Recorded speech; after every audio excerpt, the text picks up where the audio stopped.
Hello everyone. तो कैसे हैं आप लोग? आशा करता हूँ मस्त होंगे, स्वस्थ होंगे और अपने अपनी पढ़ाई में व्यस्त होंगे। तो चलिए आज के इस वीडियो में हम लोग देखते हैं क्या ऊष्माक्षेपी और ऊष्माशोषी में अंतर, डिफरेंस दोनों में लिखते हैं। ये जो है बिहार बोर्ड में 2 मार्क्स यानी 2 नंबर का क्वेश्चन है, इसमें 2 नंबर मिलता है ना।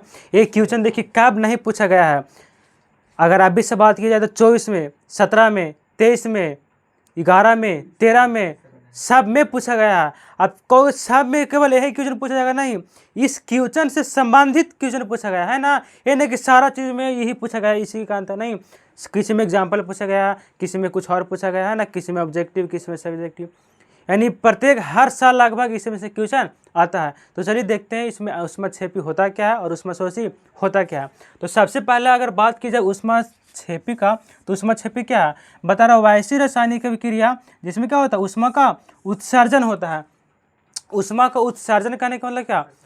ऊष्मा का उत्सर्जन करने का मतलब ऊष्मा का निकलना। उत्सर्जन करने का मतलब क्या? ऊष्मा का, जैसे प्रकाश को उत्सर्जन करने का मतलब प्रकाश निकलना। तो ऊष्मा को उत्सर्जन करने का मतलब क्या? ऊष्मा का निकलना। उसको क्या बोलते हैं? जैसे आग जलाएंगे तो उसमें क्या, ऊष्मा का निकल रहा है ना, तो ऊष्माक्षेपी अभिक्रिया हो जाएगा। क्या अभिक्रिया हो जाएगा?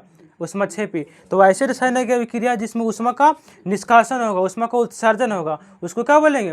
ऊष्माक्षेपी बोलेंगे। और ऊष्माशोषी किसको बोलेंगे? तो वैसे रासायनिक अभिक्रिया जिसमें ऊष्मा का अवशोषण होगा। अवशोषण करने का मतलब क्या? खींचना। अवशोषण मतलब खींचना। तो बस सिंपल से डिफरेंस है, जिसमें ऊष्मा का उत्सर्जन होगा, जिसमें ऊष्मा निकलेगा, ऊष्माक्षेपी कहलाएगा, और जो ऊष्मा को खींचेगा ऊष्माशोषी कहलाएगा, है ना। जो ऊष्मा का निकालेगा ऊष्माक्षेपी, और ऊष्मा को शोषण करेगा, ऑब्जर्व करेगा, ऊष्मा शोषण अभिक्रिया कहलाएगा, ऊष्माशोषी कहलाएगा। अगर इसके एग्जाम्पल की बात की जाए तो जैसे क्या, कार्बन है और ऑक्सीजन है। कार्बन को ऑक्सीजन को उपस्थिति में अगर बर्न करने का मतलब जलाएंगे, बर्न करने का मतलब जलाएंगे, तो कार्बन को ऑक्सीजन को उपस्थिति में जलाएंगे तो क्या होगा? कार्बन डाइऑक्साइड उत्पन्न होगा और प्लस में क्या होगा? ऊष्मा उत्पन्न होगा। कार्बन डाइऑक्साइड और प्लस में ऊष्मा उत्पन्न होगा। अगर इसके एग्जाम्पल की बात की जाए तो N2 और O2 नाइट्रोजन ऑक्सीजन को जलाएंगे तो क्या होगा? नाइट्रोजन ऑक्साइड N2NO प्राप्त होगा, है ना। उसके बाद कह रहा है इस अभिक्रिया में ताप में वृद्धि होती है। जैसे हम बताएं ना, आग जलाएंगे, है ना। अब आग जलाएंगे तो क्या होगा?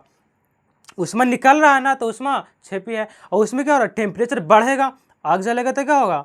टेम्परेचर बढ़ेगा। तो ऊष्माक्षेपी में क्या होता है? ताप में वृद्धि होता है, ताप में वृद्धि होता है। और उसी प्रकार अगर इसका अपोजिट कर दिया जाए तो इसमें ऊष्माशोषी में क्या होगा?